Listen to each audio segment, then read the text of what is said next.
ઈરાકના કુર્દિસ્તાન ક્ષેત્ર સ્થિત ખોરમોર gas field પર ડ્રોન હુમલામાં 4 સ્થળાંતર કામદારો માર્યા ગયા છે.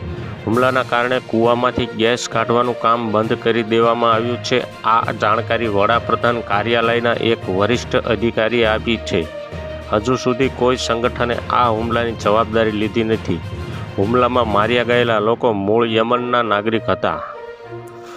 હજુ સુધી કોઈ સંગઠને આ હુમલાની જવાબદારી લીધી નથી. પ્રદેશની કુર્દિશ સરકાર દ્વારા જારી કરવામાં આવેલા એક નિવેદનમાં કહેવામાં આવ્યું છે કે હુમલામાં માર્યા ગયેલા લોકો મૂળ યમનના નાગરિક હતા અને ગેસ ફિલ્ડમાં કામ કરવા ઈરાક આવ્યા હતા. ઈરાકના રાષ્ટ્રપતિ અબ્દુલ તલીબ રાશિદે આ હુમલાની નિંદા કરી છે.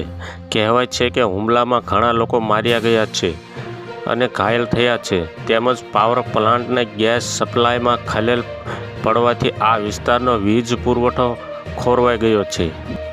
તો હાલ અત્યારે આટલું જ. મળીશું નવી અપડેટને નવા સમાચાર સાથે. વિડીયો પસંદ આવે તો એક લાઇક કરી દેજો. ચેનલને સબસ્ક્રાઈબ કરી બાજુમાં આવેલ બેલ આઇકનને દબાવી દો, જેથી તમને આવા જ નવા સમાચારોની અપડેટ મળતી રહે.